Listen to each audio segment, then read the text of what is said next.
Growth has halved and unemployment has surged.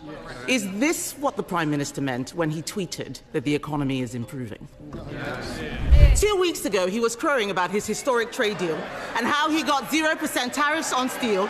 Now the steel industry will face 25% tariffs unless he does exactly what President Trump tells him to. It is chaos, chaos, chaos. We're the only country in the world that isn't paying the 50% tax on steel. Coming down.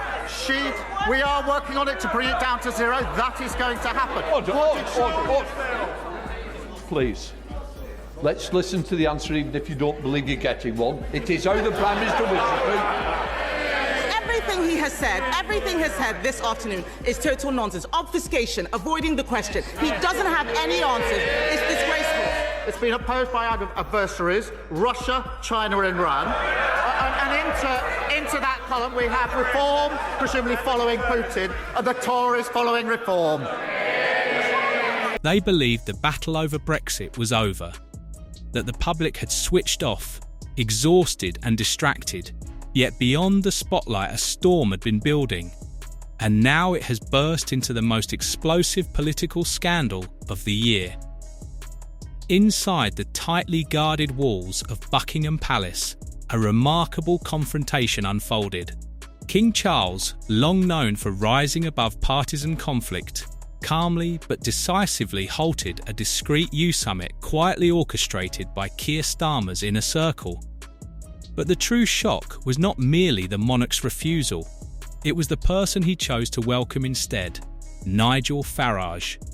Yes, the very figure dismissed by the establishment, mocked by commentators, and presumed exiled from the halls of influence. Yet he has returned.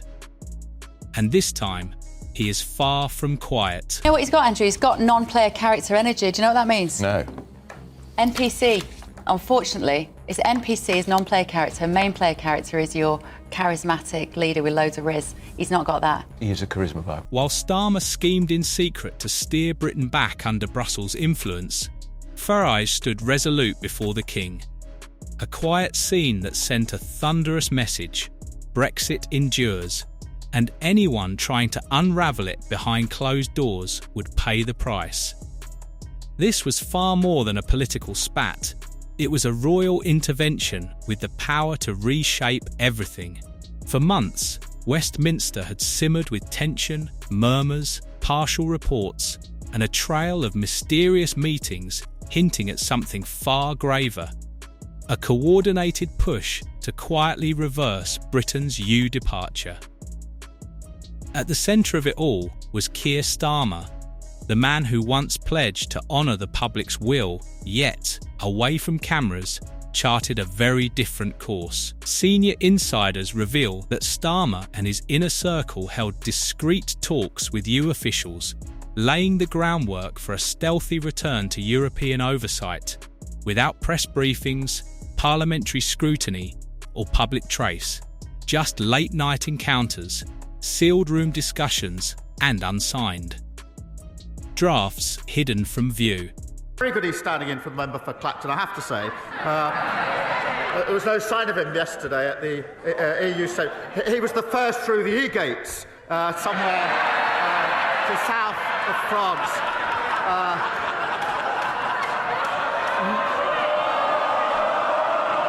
Nice work if you can get it. The plan was to restore free movement for EU citizens, return regulatory control over trade and migration, and realign borders, all without the public ever knowing.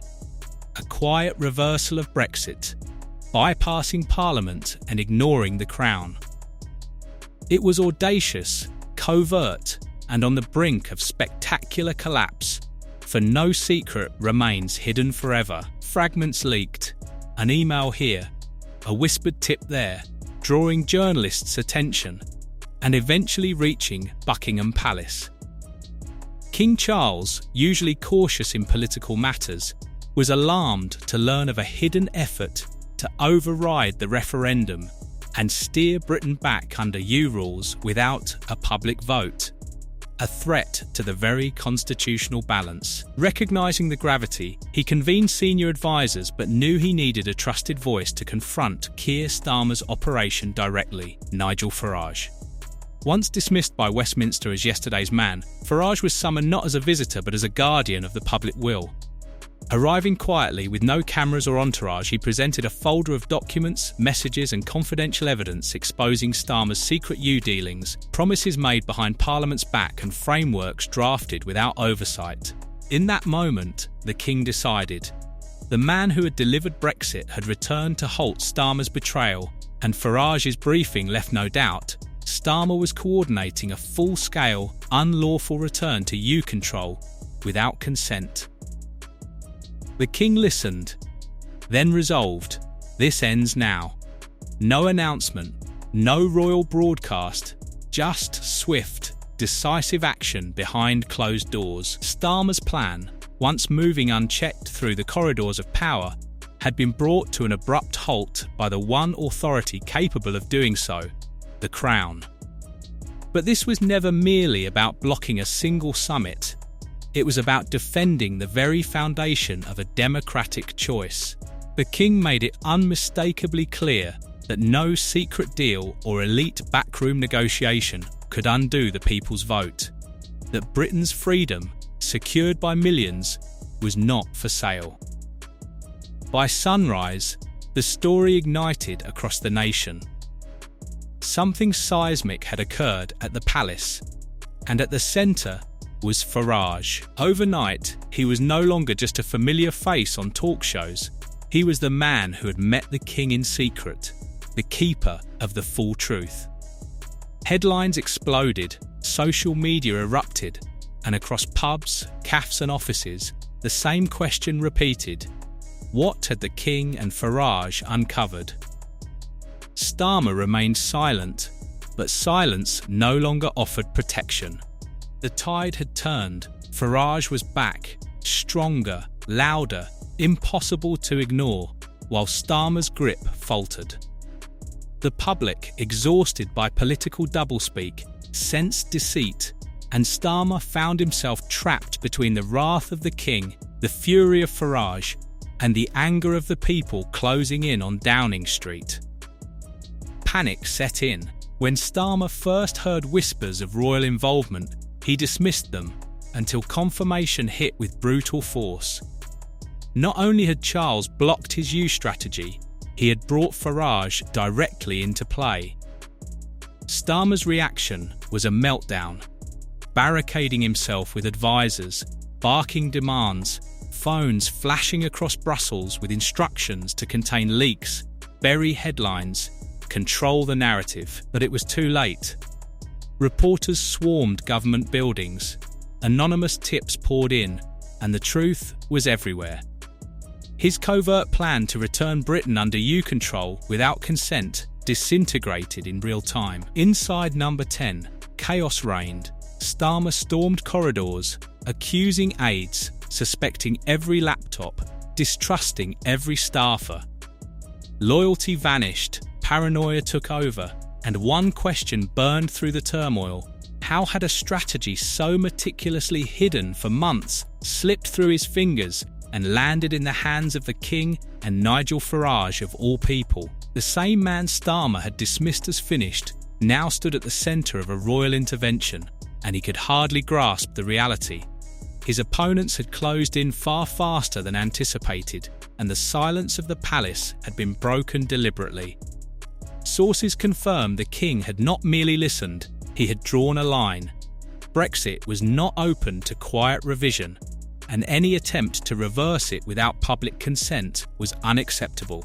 Starmer immediately understood the stakes. The monarch had established a boundary no prime minister could cross, not even under diplomacy, and the Crown had taken a firm stand.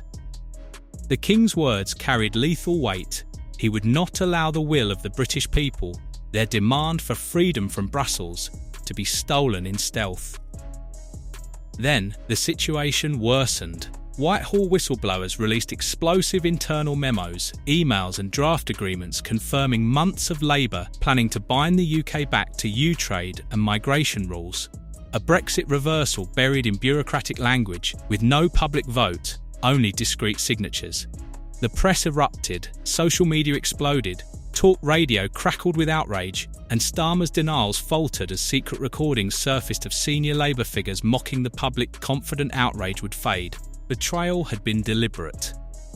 In hours, Starmer went from embattled to fully exposed, while Farage surged forward with documents, testimony and public fury, dominating airwaves and Parliament with one clear message.